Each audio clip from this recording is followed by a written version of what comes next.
चलो, सो hi everyone. Online आवाज आ रहा है क्या मेरा?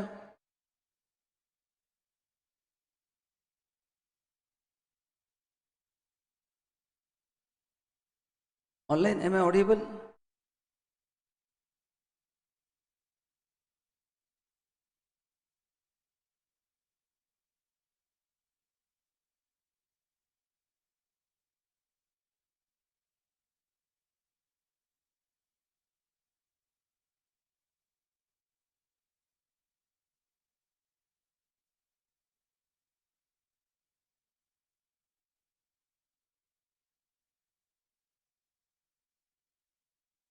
ऑनलाइन आवाज आ रहा है ना?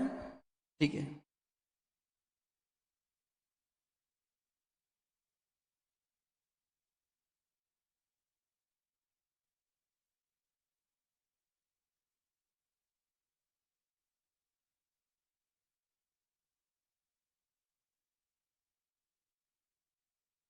चलो, सो गुड इवनिंग एवरीवन। फटाफट अपन स्टार्ट करते हैं। जोरदार session, very important session and मजा आने वाला है आपको। जागृति, आवाज आ रहा है क्या? ओके। चलो,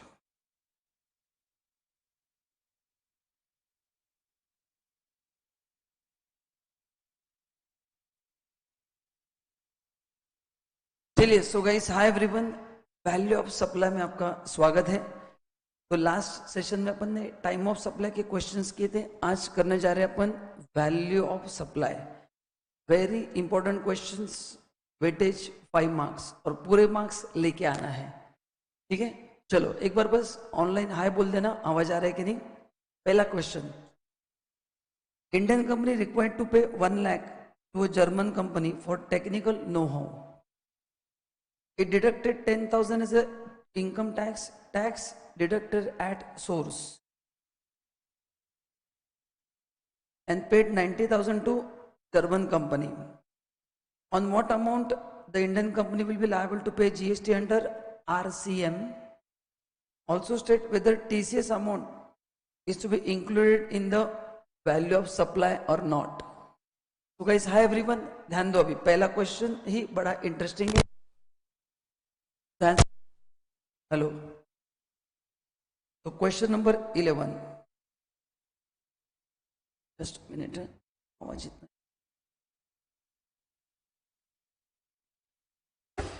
okay, question number 11। Now valuation का सेक्शन क्या है?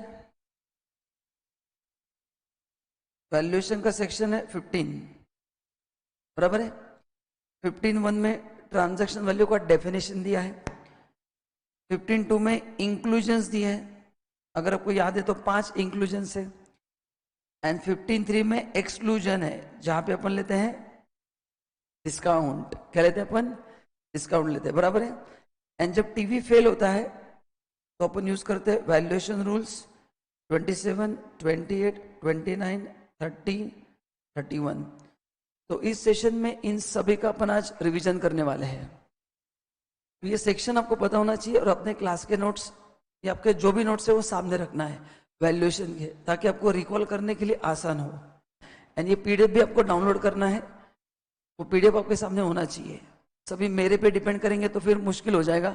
फिर आपका पैकेज भी मैं ले लूंगा जॉब मिलने के बाद, अगर सब कुछ मेरे कुछ करना है तो अपन एक कल एग्रीमेंट करते हैं क्लास में कि सब कुछ सर करेंगे, हमारा पैकेज भी सर को दिया जाएगा, तो फिर चल जाएगा। ठीक है, ठीक है। चलो, करेंगे स्टार्ट। ओके। नाउ अभी इसमें क्वेश्चन में क्या दिया है? आरसीएम दिया है। कितना अमाउंट है टोटल बोलो? 1 लाख रुपए पे करना है टू जर्मन कंपनी। मतलब बाहर से अपन ने टेक्नोलॉजी इंपोर्ट किया है, तो under RCM import of service नहीं है, अपने को जीएसटी देना है। तो इनकम टैक्स में जब आप पेमेंट करते हो किसी को, इनकम टैक्स में जब आप पेमेंट करते हो तो उस पर टीडीएस कट करना पड़ता है। ठीक है। तो गाइस, टीडीएस एंड टीसीएस ये दोनों अलग अलग है। अगर आप सेक्शन 15(1) पढ़ेंगे 15(2)(a) तो टीसीएस ऐड नहीं करते हैं, बट टीडीएस क्या होता है, हमेशा ऐड होता है ना। अभी जब अपन इनकम टैक्स में पढ़ेंगे टीडीएस टीसीएस आपको समझ में आएगा, क्योंकि आपको पता नहीं है क्या एग्जैक्टली, तो डोंट वरी, इनकम टैक्स में आपको सब समझ में आएगा। तो जब आप एग्जाम को जाओगे आपको एकदम क्लैरिटी आएगा। तो क्या ऐड नहीं करना है बोलो, टीसीएस ऐड नहीं करना है। ओके, टीडीएस क्यों ऐड करना है मैं लॉजिक बताता हूं। तो ये है सेक्शन 15(2)(a), उसमें क्या बोला है, टीसीएस को ऐड नहीं करना बोला है। ओके, तो अंडर आरसीएम वैल्यू कितना है बोलो,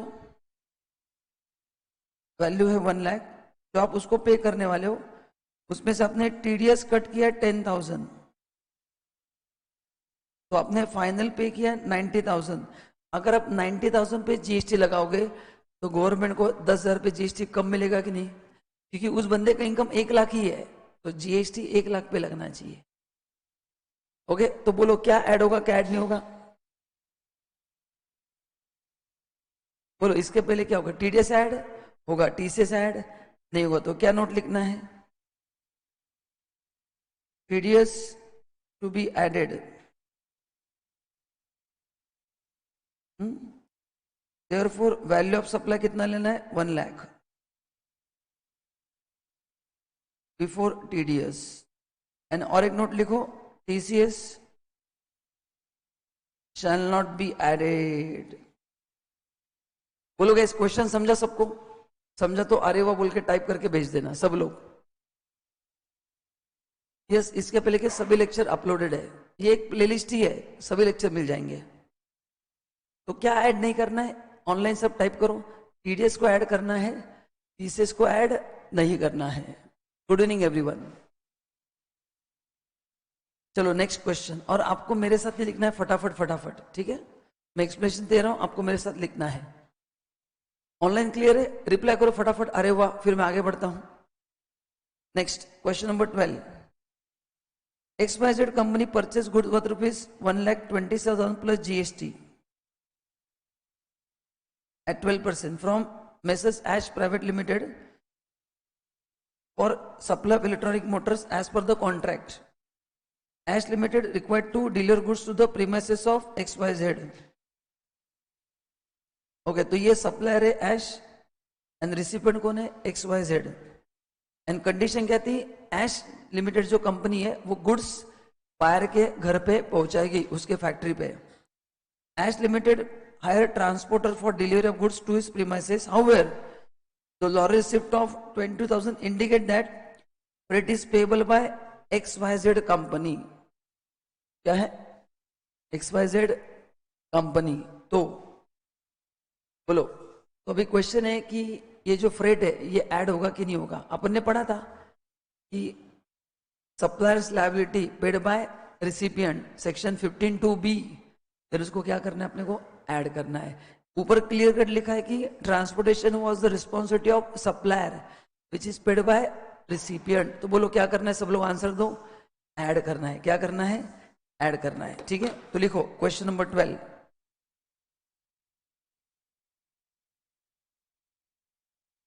करेंगे ना। क्वेश्चन नंबर 12 लिखो, सेक्शन 15(2)(b। एग्जाम में आपको ऐसे प्रॉपर लिखना है, हाँ, एंड वीडियो को लाइक करना है, सब्सक्राइब भी करना है, फटाफट पुण्य का काम करो, 5 मार्क बढ़ जाते हैं हर एक सब्जेक्ट में।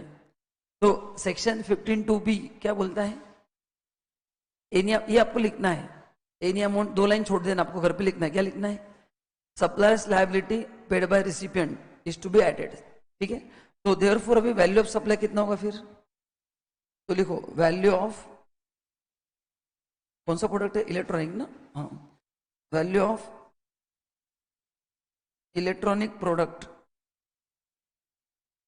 1,27,000 प्लस फ्रेट 22,000, तो टोटल हो गया ट्रांजैक्शन वैल्यू 1,49,000। सबको समझा।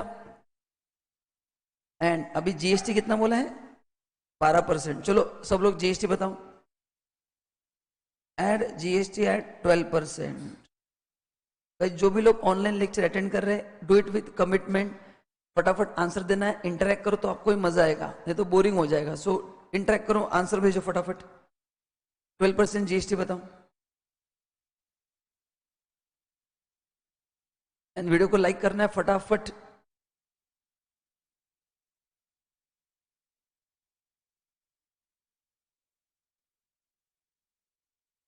चलो आंसर दो फटाफट।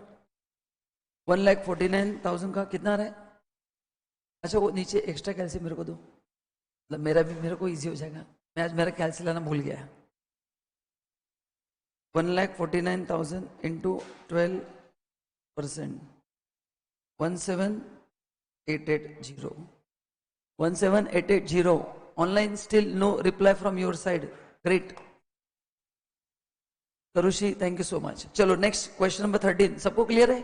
फटाफट मैसेज करो, अरे वाह, कम से कम समय में मैक्सिमम क्वेश्चन अपने को कंप्लीट करना है ना, क्योंकि आपको बहुत सारे सब्जेक्ट पढ़ना है, खाली टैक्सी पढ़ेंगे तो कैसे होगा। ये सोच समझ के मैं क्वेश्चन डिजाइन करता हूं कि minimum time maximum questions.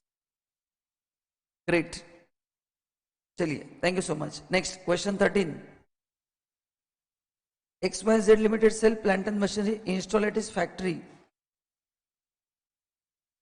on as is basis। as is मतलब जैसे है वैसे, जैसे अभी ये डेस्क है, मैंने कहा ये जिस कंडीशन में है ये तुमको उठा के लेके जाना है, 2 लाख रुपए प्राइस है। एज इट इज का मतलब क्या है? जैसे दिख रहा है वैसे। In order to remove the machinery, buyer incur dismantling charges of 3,000 which are paid to third party, determine the value of supply. अभी देखो प्लांट एंड मशीन का सेल प्राइस तो 2 लाख है, उस पर तो जीएसटी आएगा। क्वेश्चन है बायर ने जो 3,000 दिया है वो ऐड होगा कि नहीं होगा। अभी देखो अपने पास 15 ABCDE है। ए में क्या लिखा है? अदर देन जीएसटी सभी टैक्सेस ऐड करना है। बी में supplier liability paid bye recipient तो ऐड करना है। अभी एज इट इज बेसिस का मतलब क्या है? ये एक्स फैक्ट्री प्राइस है, तो उठाने का जिम्मा किसका है? बायर का है। तो 15(2)B के हिसाब से ऐड नहीं होगा। अच्छा 15(2)C क्या बोलता है? Anything done as per the buyer's request before removal is to be added. ये बायर का रिक्वेस्ट है, नहीं बायर उठा के लेके जाने वाला है, तो अपने प्रोडक्ट में कुछ चेंजेस किए क्या? लेकिन बायर बोलता है कि मेरे को तुम डिस्पेंडिंग करके दो, तो फिर ऐड होगा। एज इट इज का मतलब ये एक्स फैक्ट्री है, तो ये 3,000 ऐड नहीं होगा, ये 3,000 ऐड नहीं होगा। लिखो question 13,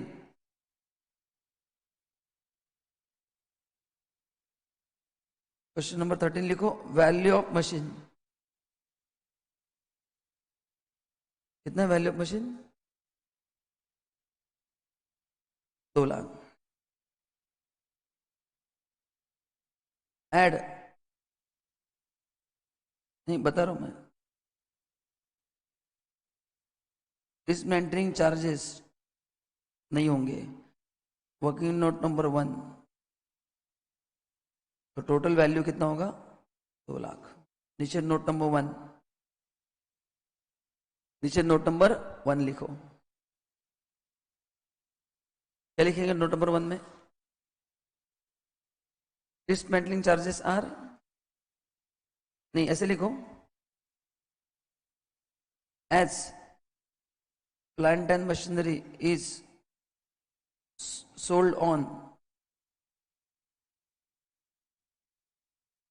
as it is basis। what is as it is basis? जैसे वैसे, without any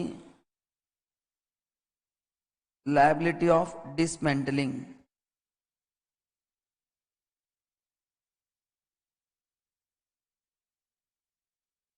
the charges incurred by buyer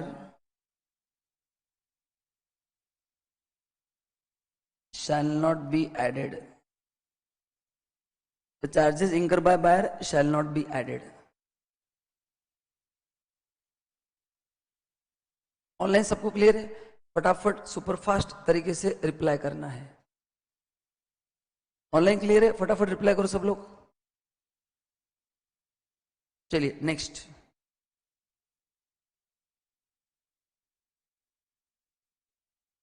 Shah Limited owns coaching institute in Pune.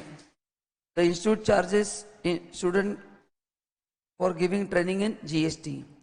However, this training scheme is subsidized by different institutions. State government of Maharashtra का 300 रुपया है. Piri Charitable Trust 100 rupees per student. Government of US 100 rupees per student. Consequently, Shah Limited charges 11,000 rupees plus GST per student. ठीक है ना? Okay. तो ये जो charges है 11,000, ये आफ्टर क्या है? सब्सिडी. मैंने आपको क्लास में बहुत डिटेल में बताया था, बिफोर आफ्टर. सी मेरा जो प्राइस जाएगा सबको, इज इट आफ्टर जीएसटी होगा कि नहीं होगा, आफ्टर सब्सिडी होगा कि नहीं होगा?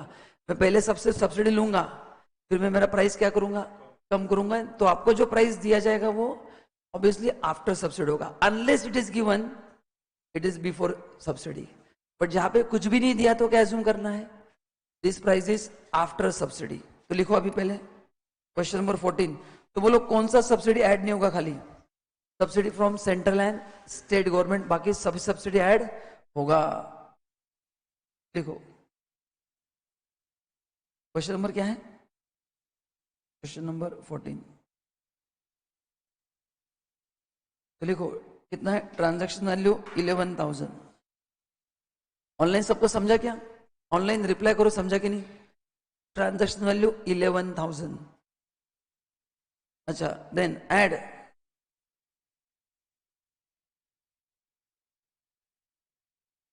सब्सिडी फ्रॉम स्टेट गवर्नमेंट ने दिया है, देन फिर चैरिटेबल ट्रस्ट ने दिया है,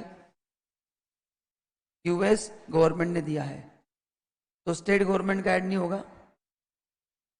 बाकी वीर ने कितना दिया है? 100 रुपया, और इसका 100 रुपया है, 200 रुपया.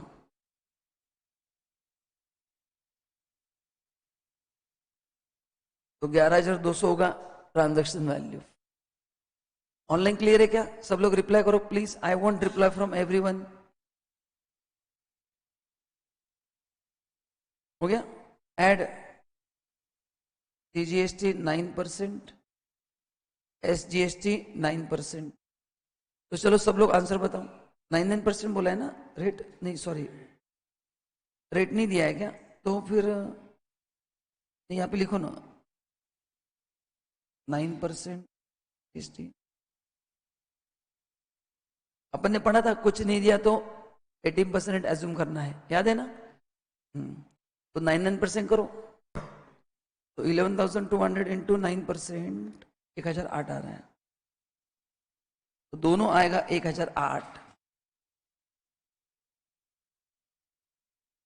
तो 13,216. ठीक है.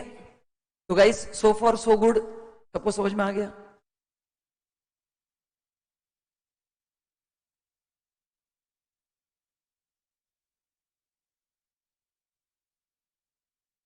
परफेक्ट. चलिए आगे बढ़ते हैं. तो नोट क्या लिखना है? Subsidy from central government and state government shall not be added. ये नोट एग्जाम में जरूर लिखना है. Shivani thank you so much. Online बाकी सबको क्लियर है क्या? चलो तो अभी आप सब लोग घर पे या लाइब्रेरी में, कहाँ पे बैठे सब लोग?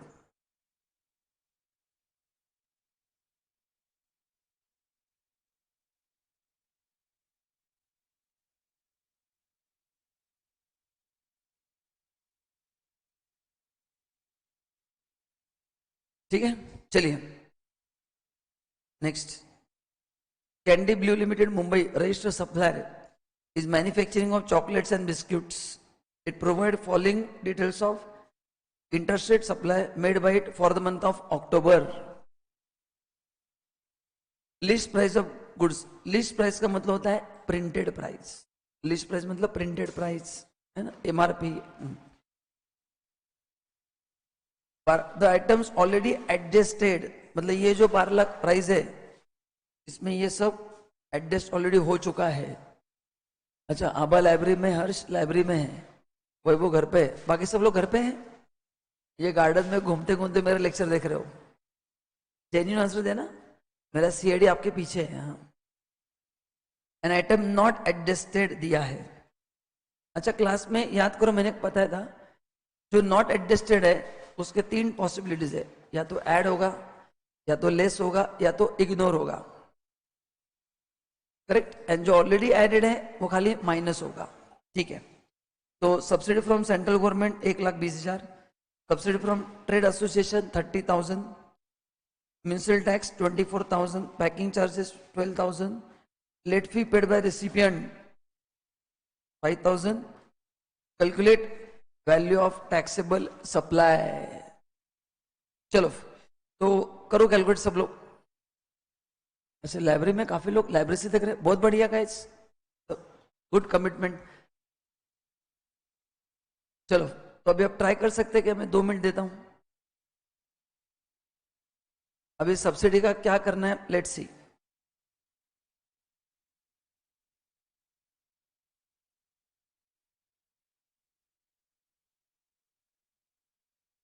क्वेश्चन नंबर 15 ना। चलो तो पहला कितना है, transaction value, list price.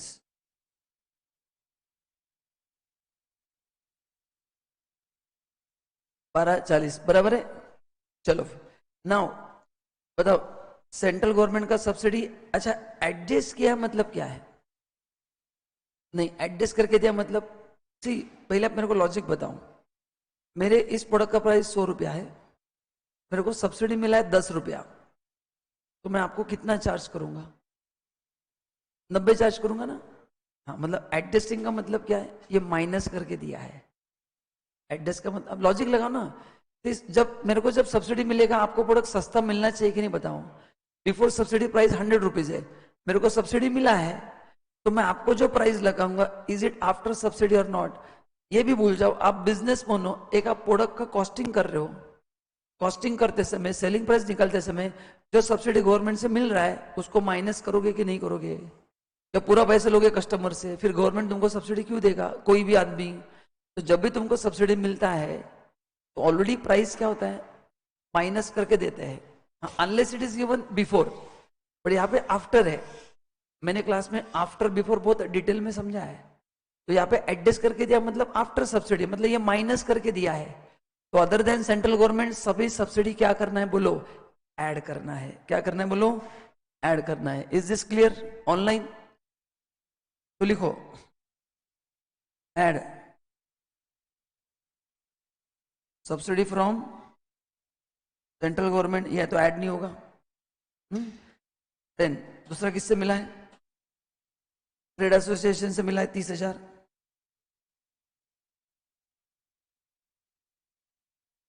Subsidy from trade association. ये आपको लॉजिक समझा ना? जब मैं आपको 12.40 चार्ज कर रहा हूं, मतलब ये सब्सिडी माइनस करके चार्ज कर रहा हूं। इस सब्सिडी मिलने के बाद मैं आपको सेम प्राइस कैसे लगाऊंगा, ज्यादा कैसे लगाऊंगा? मतलब मैं फिर आपसे पैसे ले रहा हूँ, सब्सिडी ले रहा हूँ, सामने वाला मेरे को सब्सिडी क्यों दे रहा है? क्योंकि मैं आपको कम लगाऊं, नहीं तो वो क्यों देगा मेरे को सब्सिडी? वो तो उसका भी लॉस है ना, फिर मैं तुमसे भी ले रहा हूं और इनसे भी ले रहा हूं। ओके, और क्या है? अच्छा, म्यूनिसिपल टैक्सेस 15(2)(a क्या बोलता है, अदर देन जीएसटी सभी टैक्सेस ऐड करना है। 15(2)(a क्या बोलता है, अदर देन जीएसटी सभी टैक्सेस ऐड होते हैं। तो म्यूनिसिपल टैक्स 15(2)(a कितना है बोलो, 24,000। और सब्सिडी का कौन सा था, 15(2)(e, सब्सिडी का है 15(2)(e, म्यूनिसिपल टैक्स ए। पैकिंग चार्जेस ये अपन ने पढ़ा था 15(2)(c में, कि बायर के रिकमेंडेशन पे आपने कोई भी खर्चा किया है ऑन और before removal is to be added, तो पैकिंग चार्जेस भी ऐड होगा 12,000। देन लेट फीस भी ऐड होगा ना, लेट फीस के लिए 15(2)(d चेक करो, जिसको हम बोलते हैं वैल्यू एडिशन बोलते ना, तो वो भी क्या होगा, ऐड होगा 5,000। तो बताइए ऑनलाइन आंसर क्या आ रहा है? I want answer from everyone.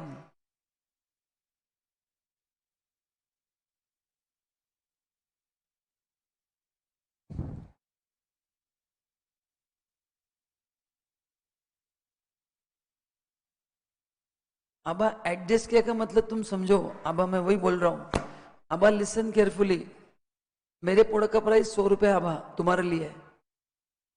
Government ने कहा कि मैं विपुल शाह तुमको 10 रुपए का सब्सिडी दे रहा हूं, तो महीने तुमको कितने में सप्लाई करना चाहिए? 90 में सप्लाई करना चाहिए, क्योंकि 10 रुपए मेरे को गवर्नमेंट दे रहा है, मेरे को टोटल 100 रुपए चाहिए।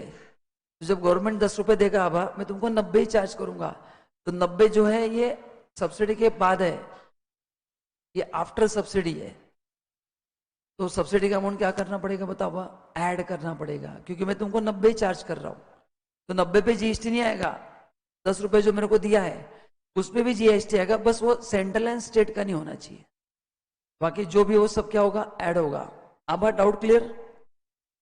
कितना रहा आंसर? 13 लाख टोटल करेक्ट है ना? ऑनलाइन शिवानी मिली, थैंक यू सो मच, एकदम सही जवाब है। अब तुम्हारा डाउट क्लियर हुआ कि नहीं मेरे को बताओ? चलो नेक्स्ट, सबको क्लियर है तो अरे वाह बोल दो। Next question number 16।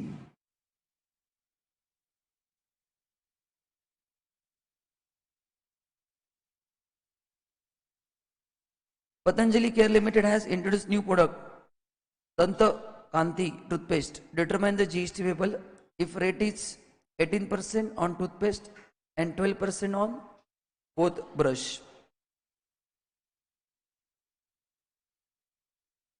ठीक है, क्लियर है ना? ओके नाउ अभी इसमें देखो क्या है, 100 pieces of toothpaste having retail sale price 70 per piece are sold to wholesaler at 50 per piece. कितने बेचा है? 50 में बेचा है। नाउ अगर आपको मैंने आपको डायग्राम दिखाया था, सेक्शन 15(1) में अपन ने पढ़ा था डेफिनेशन ऑफ ट्रांजैक्शन वैल्यू।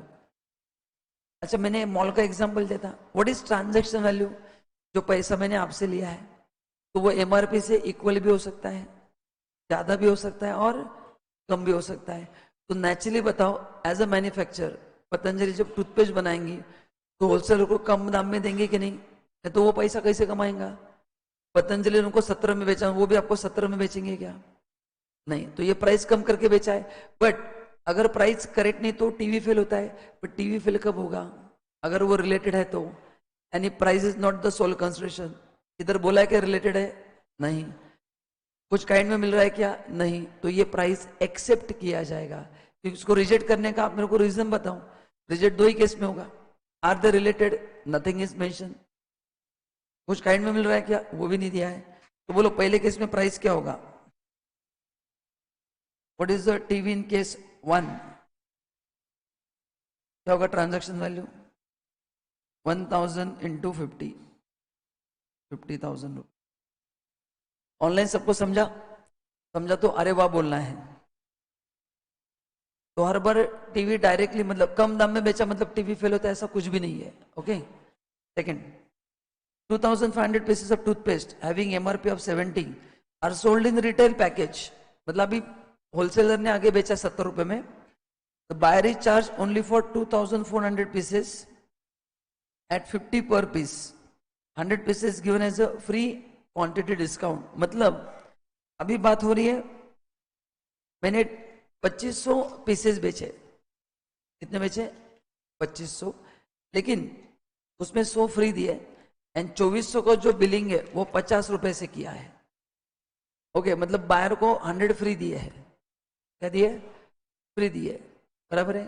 तो अभी पहले बताओ, दो प्राइस अपने पास है, एक 70 एंड एक 50 है। What is transaction value? The price actually paid और पेएबल। तो एक्चुअली प्राइस 70 है या 50 है?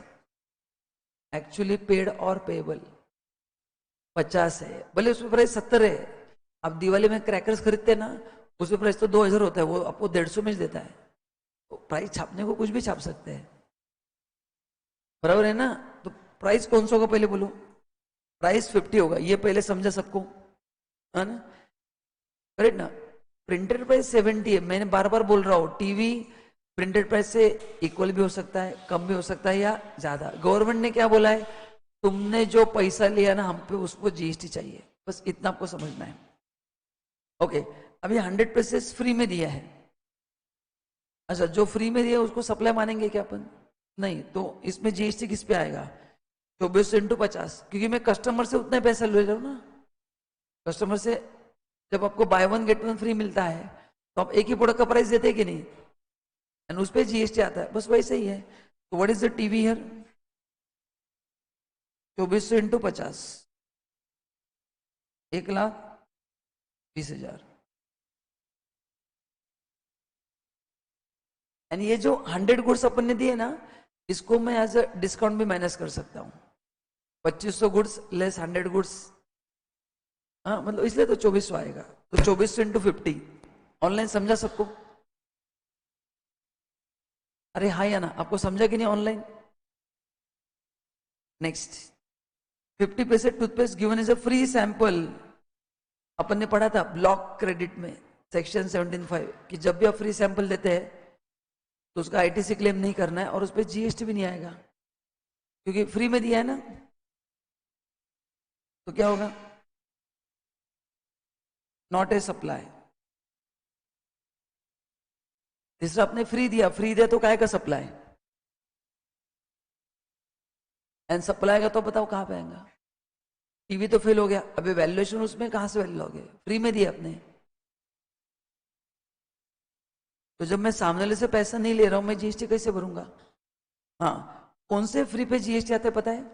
जो सप्लाई के शेड्यूल 1 में 4 पैरा है ना, सप्लाई में 7(1)(c) para 1 transfer of business asset, वो 4 चीजें जो फुकट है उस पे खाली जीएसटी है। याद आ गया आपको?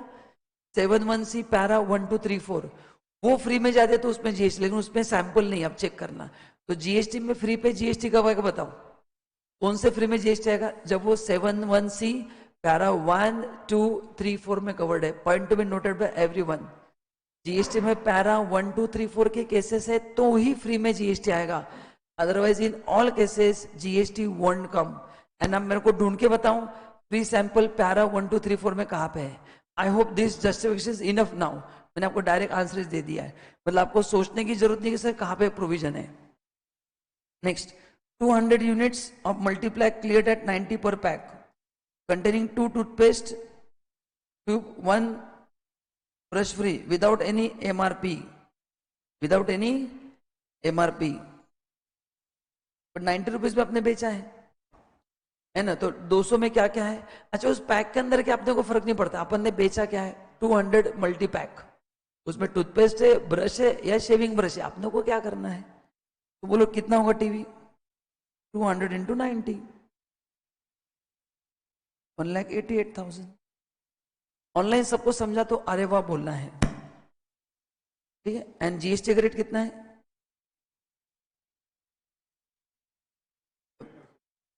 हाँ हाँ, अभी बताओ, अभी अपने को सप्लाई में जाना पड़ेगा, ये नेचुरली बंडल या अननेचुरली बंडल है? अच्छा, पेस्ट ले तो ब्रश लेना ही देना पड़ता है। नेचुरली है क्या? इडली सांभर है क्या? नहीं, ये अननेचुरली बंडल है, एंड अननेचुरली बंडल में हाईएस्ट रेट लगता है। तो what is the GST rate? 18% होगा। तो इन सबका टोटल लो पहले, 50,000 प्लस 1,20,000,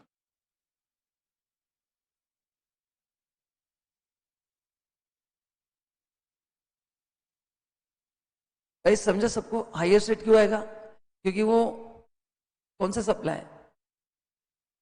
मिक्स सप्लाई उसको बोलते हैं। मिक्स सप्लाई में अपन मिक्स है ना, टूथपेस्ट एंड ब्रश, वो थोड़ी कंपलसरी क्या बताऊं? नहीं, if you go to shop and if you ask for toothpaste, will give you only toothpaste.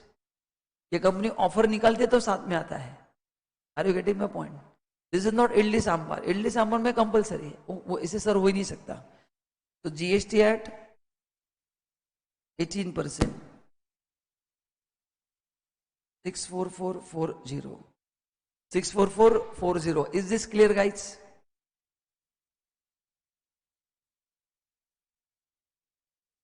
चलो, थैंक यू सो मच।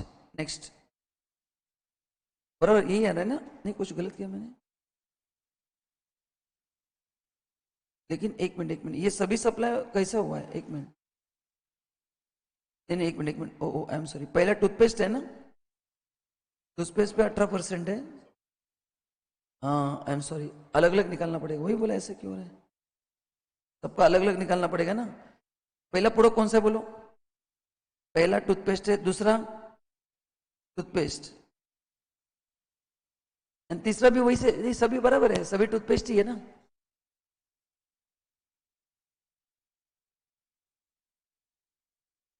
नहीं, टूथपेस्ट पे 18% ही है लास्ट में, हाँ तो बराबर है 18% फिर।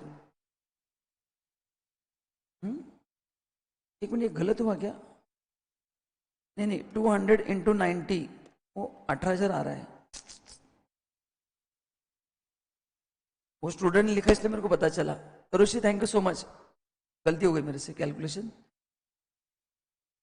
देखो अपन कितने आलसी है, सब कुछ सर को ही करना है, सर जरूरत आपको है।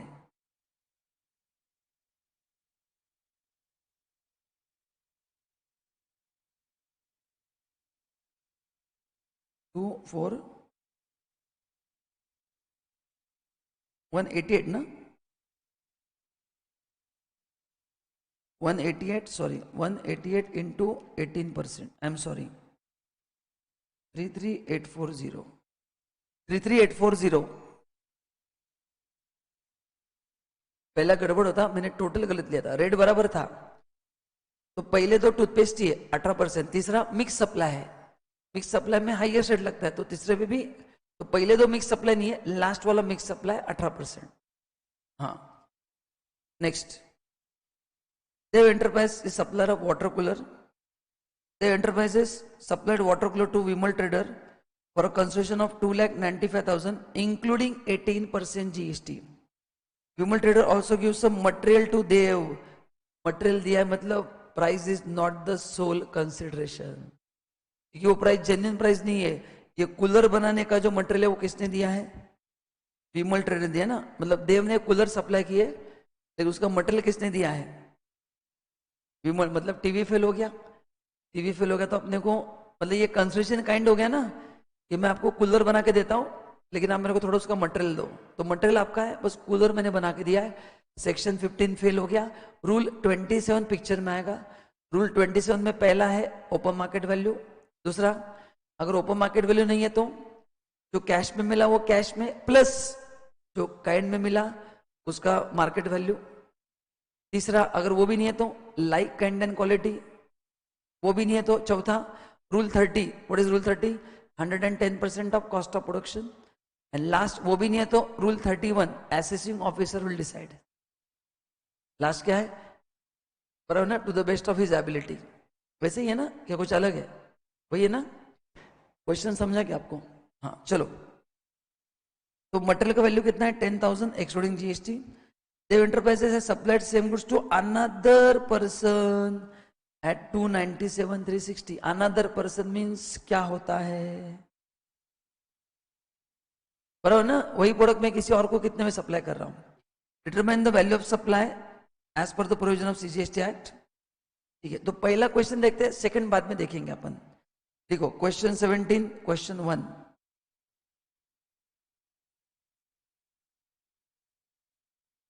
ठीक है, तो मैं क्या लिखूंगा पहले, सेक्शन 15 इज नॉट एप्लीकेबल, क्यों, as price is not the sole consideration,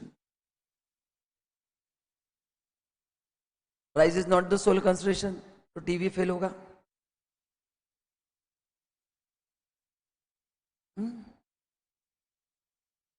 Therefore, valuation is to be done as per valuation rule 27। बराबर है ना, ये भी मैंने लिख दिया कि कौन सा रूल अप्लाई होगा, रूल 27 अप्लाई होगा। तो अभी मैं रूल 27 अगर लिखता हूं तो उसमें पहला है ओपन मार्केट वैल्यू, वो नहीं है तो फिर आगे जाना है। अच्छा, what is open market value, यही प्रोडक्ट मैं किसी और को बेचता हूं क्या, तो देखो जरा यहाँ पे क्लियर कट दिया है, यही प्रोडक्ट में अनदर पर्सन को 297,360 में बेच रहा हूं, इंक्लूडिंग जीएसटी 18%, तो अपन ले सकते कि नहीं? वो आराम से ले सकते हैं। 297,360, इसमें जीएसटी इंक्लूड है। Now guys please pay attention, जब भी अपन ने वैल्यूएशन रूल्स पढ़ना स्टार्ट किया था, अपन ने डेफिनेशन पढ़ा था ओपन मार्केट वैल्यू का। Open market value is always without GST, always without. तो इसमें से जीएसटी हटा दो, into what is the rate of GST. अच्छा, जीएसटी कैसे हटाना है सबको पता है, amount including GST upon 100 plus rate of GST into 100। तो 297,360 divide by 118 into 100, 2 lakh. Check करो आंसर आ रहा है कि 2,52,000। हाँ, तो ये था केस 1। नहीं चलेगा, ये था case 1। Guys is this clear? बोलो आपको मजा आ रहा है कि नहीं? मस्त रिविजन है कि जेन्युइनली बताओ सब लोग, तब याद आ रहा है कि नहीं आपने को? और इसके बाद एग्जाम में आपको प्रॉब्लम आ ही नहीं सकता, मैं गारंटी दे सकता हूँ। एग्जाम में आपको याद आएगा ये सर ने लेक्चर लिया था, ये हर एक क्वेश्चन कवर किया, आप टेंशन ही मत लो। न्यूमेरिकल्स का पूरे मार्क्स लेके आने, न्यूमेरिकल्स पूरे मार्क्स, अनलेस आपने मेरे को चैलेंज किया तो बात अलग है। केस 2 ऑनलाइन क्लियर है क्या?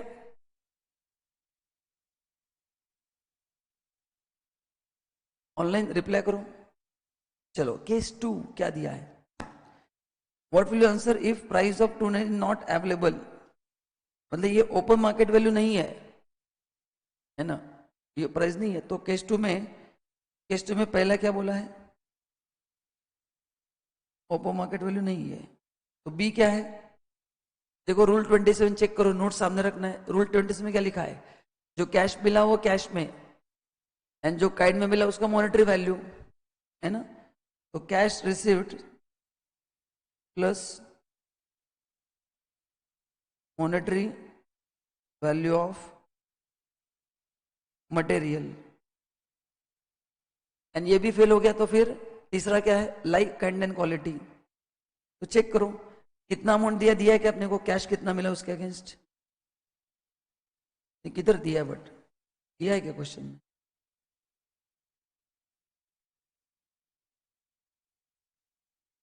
दिया है ना? हाँ दिया है ना। 295 इंक्लूडिंग जीएसटी, तो आप लोगों को जीएसटी पहले हटाना पड़ेगा, एंड प्लस 10,000 भी ऐड करना पड़ेगा ना। तो वो लोग कैश में कितना दिया है? 2,95,000 इंटू 100/118, बराबर है क्या? यस, एंड प्लस मटेरियल का 10,000, प्लस मटेरियल का 10,000।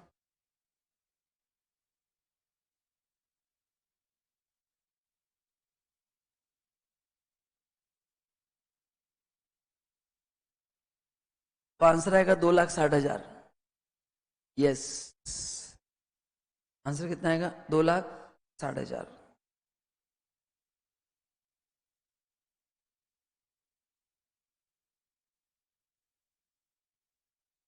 ठीक है, चलो हो गया ऑनलाइन डन। सबको समझा? रिप्लाई करो अरे वाह बोल के। Next question 18, DSK Limited manufactures self-design digital product X. Its unit in Maharashtra and supplies to establishment located in Karnataka. Establishment मतलब dim distinct person, and dim distinct person is related, and TV fail हो गया। तो अपन जाएंगे valuation rules में। तो अभी आपको check करना है कि अगर रिलेटेड है तो रूल 28 है या 29 है, क्योंकि 27 कौन सा था? When consideration in kind. तो चेक करो रूल 28 रिलेटेड का है या 29, आपको ढूंढना है। The declare value of stock is 275 and cost of production is 320. DSK Limited is the sole manufacturer of this product. Determine the taxable value of supply and calculate GST. Second question अपन बाद में देखते हैं, ठीक है। चलिए, तो पहले लिखो क्वेश्चन 18, पहले बताओ टीवी फेल क्यों हो गया? यस, करेक्ट, रिलेटेड पार्टी है। कैसे पता चला? उनका ही एस्टेब्लिशमेंट है ना? तो लिखो question number 18।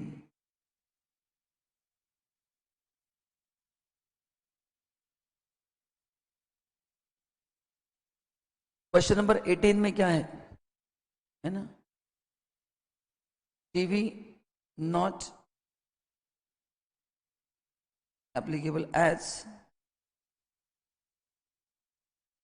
Supplier and recipient are related person. क्या रिश्ता है?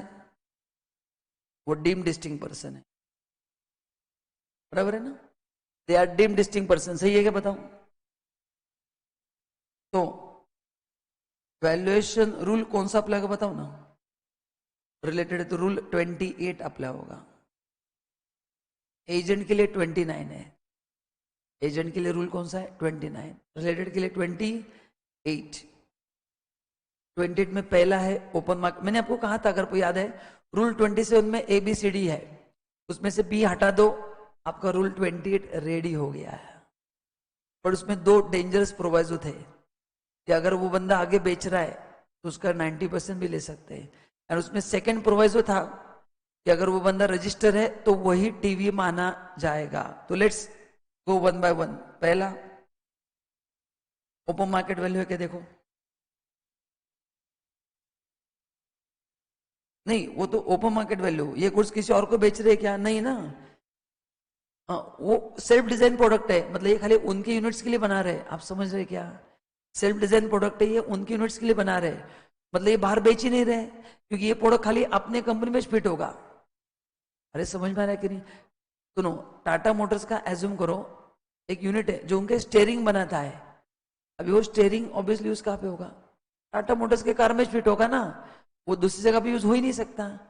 तो मतलब ओपन मार्केट वैल्यू अवेलेबल नहीं, क्योंकि वो स्टेयरिंग कोई और खरीद नहीं सकता है।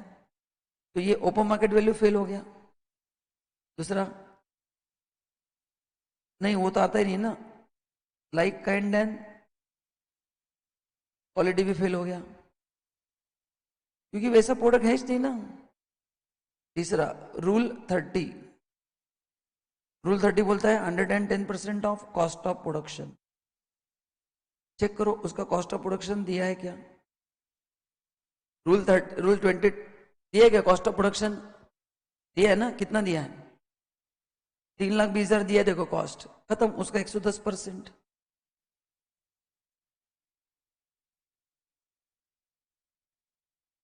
तो 3,20,000 इंटू 110%,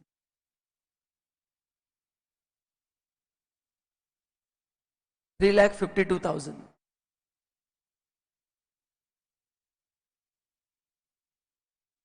इसमें दो केसेस है,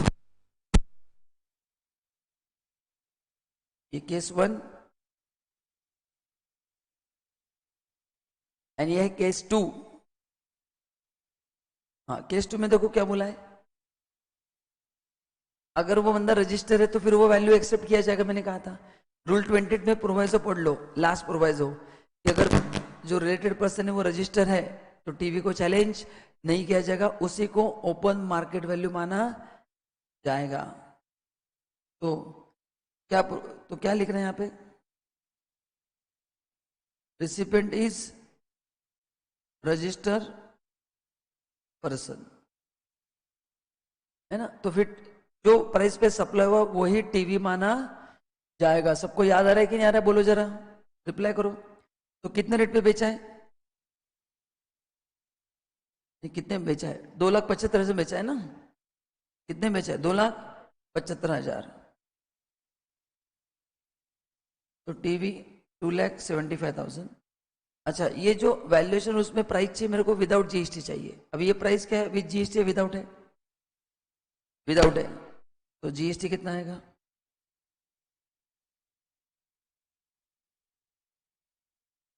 सो 2,75,000 इंटू 12%,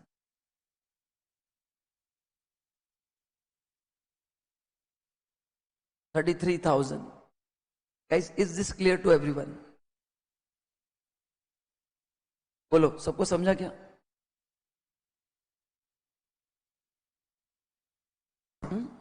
चलो फिर,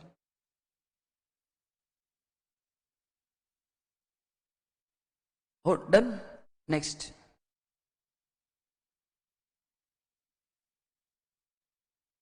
Prada Forex Exchange registered in Delhi is a money changer. It has undertaken following purchase and sale currency. 1 lakh USD are purchased from Nandi Enterprises at a rate of 68 per USD. RBI reference rate is available. तो ये rule 32 है ना? Rule 32 में money exchange service है और उसमें दो option है, ऑप्शन 1 एंड ऑप्शन 2। चलो तो बताओ, अभी आरबीआई रेट अवेलेबल तो क्या करते हैं अपन? आरबीआई का रेट लेते, डिफरेंस निकालते ना। तो लिखो क्वेश्चन 19,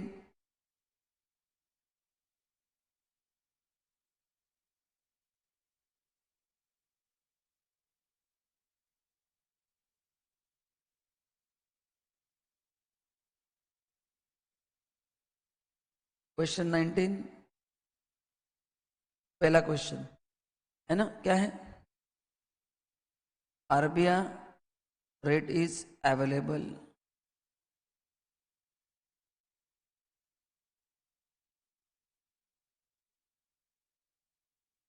तो क्या फॉर्मूला होगा फिर? 68 पॉइंट माइनस इंटू कितने डॉलर एक्सचेंज किए? 1000 यूएसडी। ये होगा आपका वैल्यू ऑफ सप्लाई।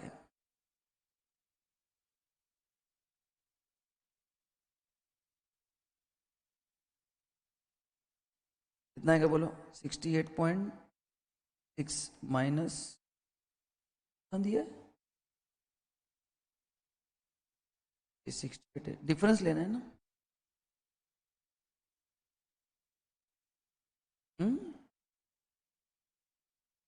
क्या आरबीआई रेट दिया तो वही यूज करते हैं ना, नहीं दिया तो फिर वो दूसरी वाली। हाँ, इंटू 1000 कितना आएगा फिर? 68.6 माइनस 60 इंटू 1000, 600। कितना रहा आंसर? 600 बराबर है। कितना रहा वैल्यू ऑफ सप्लाई? 600। सेकंड, सबको समझा? ऑनलाइन सब रिप्लाई करो फटाफट। सेकंड में क्या दिया है? 2000 sold to, RBI rate is not available. जब आरबीआई रेट नहीं होता तो अपन कितना लेते हैं? 1% ऑफ ग्रॉस अमाउंट एक्सचेंज। तो लिखो RBI rate is not available, तो कितना एक्सचेंज किया उन्होंने? 2000 इंटू 67.5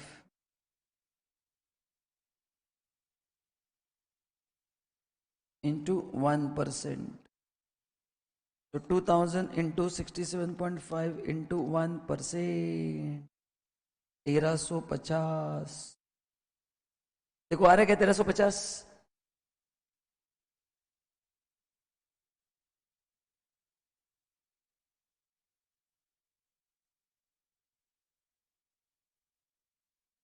ऑनलाइन क्लियर है? सब रिप्लाई करेंगे फटाफट। What will be the value of supply if US $1000 are converted into 800 UK pounds? RBI rate is 68, UK pound is 90। अभी अपन ने तीसरा पढ़ा था, जब भी इंडियन करेंसी नहीं है तो क्या करना है? दोनों को पहले इंडियन करेंसी में कन्वर्ट करो और उसमें से जो लोअर है उसका 1% होगा वैल्यू ऑफ सप्लाई। ये कौन सा केस है? कौन सा केस है बोलो? ये जहां पे neither of the currency is an Indian currency. लिखो in case neither of the currency exchange is Indian rupee, online बराबर है क्या? चलो तो पहले कौन सा करेंसी है वो? यूएस ना?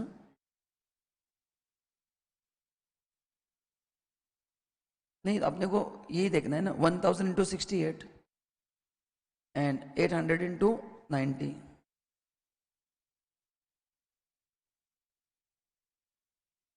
एंड पाउंड 800 इंटू 98, ऐसे ही दिया ना? 90 है क्या? तो ये आएगा 68,000, ये आएगा 72,000।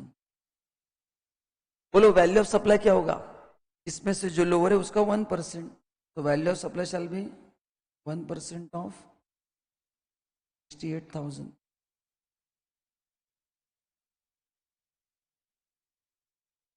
680 है।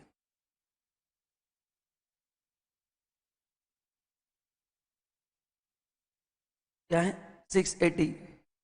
तो ये था rule 32(1)(a) and rule 32(1)(b) क्या था? वो 1 लाख तक उसके हिसाब से था। जो मैंने सेकंड क्वेश्चन दिया, दोनों को सॉल्व करना है। क्वेश्चन में दोनों दिया है, solve question as per rule 32(a) and rule 32(1)(b) बराबर है। सबको क्लियर है?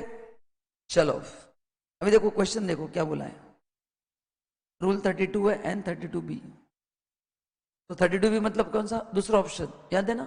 उसका फॉर्मूला क्या है? 1 लाख रुपए तक 1% ऑफ करेंसी और 250 which ever is higher. 1 lakh से 10 लाख 1000 रुपीज प्लस 0.5%, नहीं उसका टोटल है। एंड 10 लाख के ऊपर 5,500 और 0.1% सब्जेक्ट टू मैक्सिमम ऑफ 60,000। तो ये रूल अभी इसमें अप्लाई करना है। चलो तो लिखो रूल 32(b), ये हो गया रूल 32(a). सबको क्लियर है? समझे सबको? चलो मैं इसको अभी हटा रहा हूं।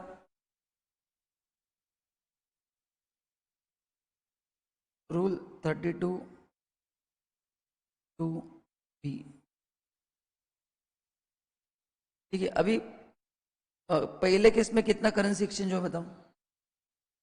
पहले अमाउंट निकालने पड़ेगा ना अपने को, करेंसी एक्सचेंज रुपीज में निकालना पड़ेगा ना। 1000 इंटू 68.8 कितना आता है बताओ? 1000 इंटू 68.6 कितना है? हाँ तो 68,600 कन्वर्ट हुआ है पहले केस में। हाँ तो ये 1 लाख के अंदर है कि नहीं? हाँ तो कितना होगा पहले केस में? कितना होगा? 1% ऑफ 68,600 और 250 whichever is higher। इसमें एक ही एलिमेंट एक्स्ट्रा है, यहाँ पे रुपीज में अमाउंट दिया नहीं है, वो आपको कन्वर्ट करके लेना है। ऑनलाइन समझा कि नहीं? मेरे को सबसे रिप्लाई चाहिए। सेकंड,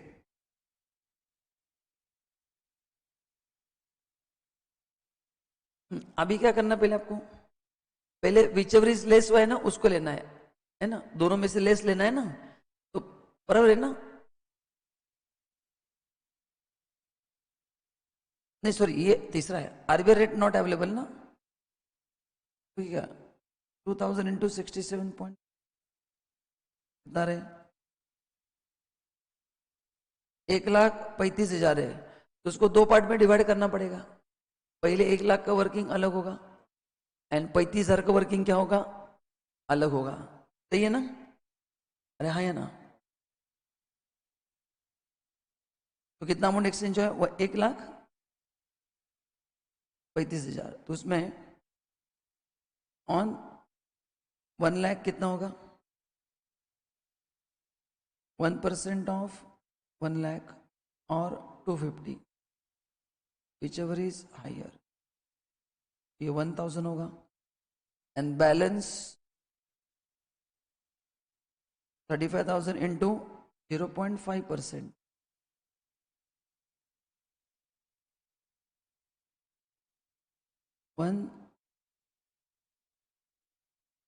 1175।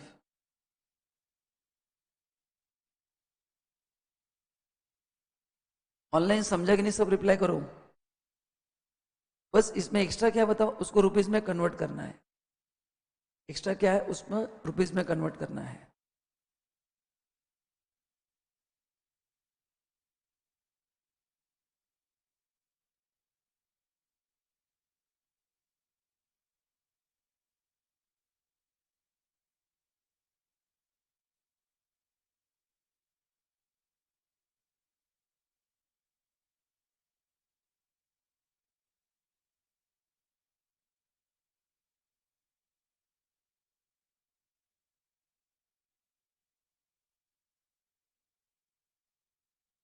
नेक्स्ट तीसरा,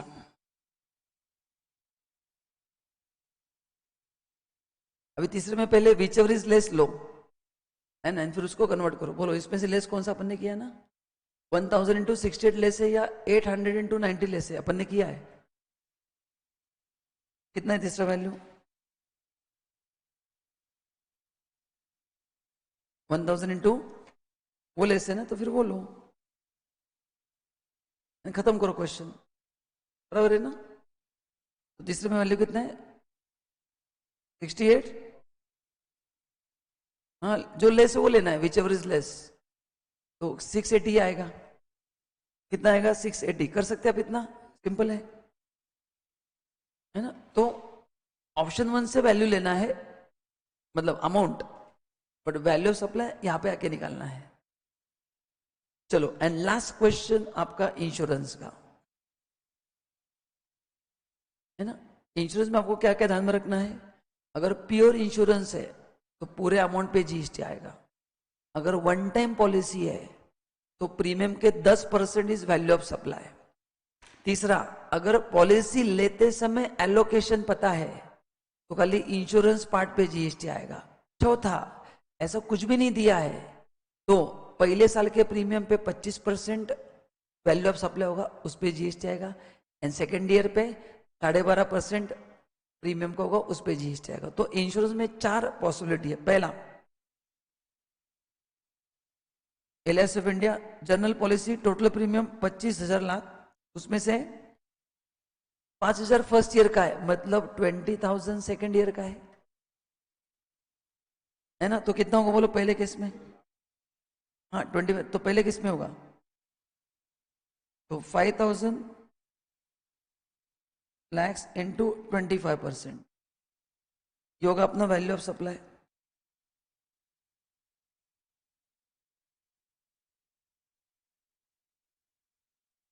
अरे समझा कि नहीं, बोलो आंसर दो मेरे को। सर 25% क्यों लिया, क्योंकि वो फर्स्ट ईयर का पॉलिसी है, ना वो वन टाइम दिया है, ना वो प्योर इंश्योरेंस दिया है, ना इन्वेस्टमेंट का ब्रेकअप दिया है। एंड बैलेंस 20,000 लैक्स पुराने हैं, उसका 12.5% वैल्यू ऑफ सप्लाई होगा।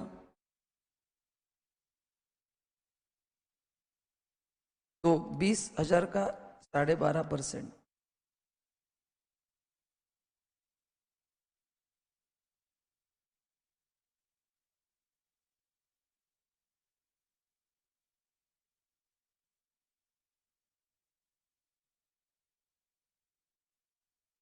ऑनलाइन सबको समझा कि नहीं, मेरे को सबसे आंसर चाहिए। बहुत अच्छे क्वेश्चंस करके ले रहा हूं, ये सेशन मिस मत करना। सेशन एक बार देख लेना सब, आपको एग्जाम में मजा आएगा, मतलब सबसे फास्ट पेपर आपका होने वाला है। सेकेंड, ना सिंगल प्रीमियम पॉलिसी है, कितना लेना है 10%। सिंगल प्रीमियम में 950 लाख का 10%, तो 95 लैक्स। इसका हेडिंग लिखो ऊपर, वैल्यू ऑफ सप्लाई, वो वैल्यू ऑफ सप्लाई है। ऑनलाइन क्लियर है ना।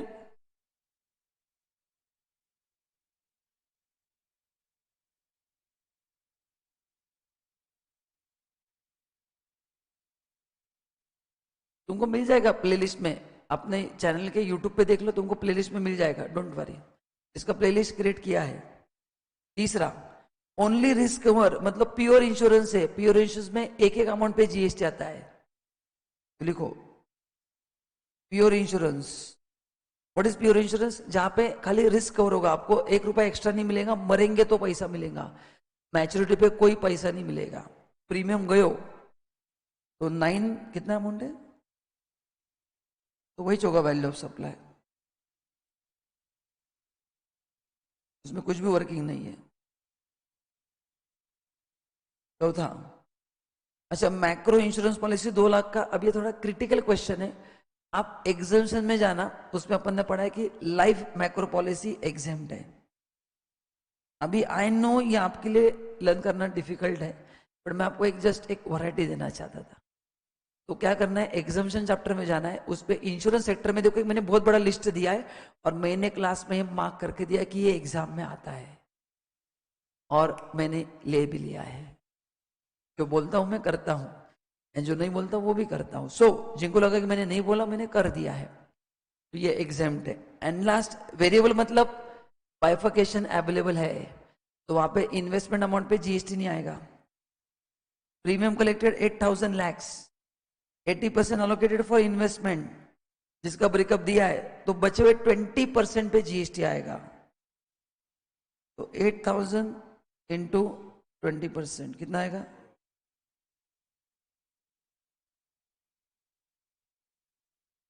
है ना। तो guys this is the value of supply. Guys बताओ मजा है कि नहीं आपको, कैसे लगे क्वेश्चंस, सब कवर हो गया, पूरा चैप्टर में हर एक वैरायटी मैंने कवर किया, कुछ भी नहीं छोड़ा है। बहुत सोच समझ के क्वेश्चन बनाता हूं, मतलब एक एक क्वेश्चन में आपको कुछ ना कुछ नया सीखने को मिलेगा। तो आपको लेक्चर कैसे लगा आज बताना है आपको, and thank you so much. Next session होगा very important chapter, input tax credit, ठीक है। तो guys thank you so much, love you all, bye bye.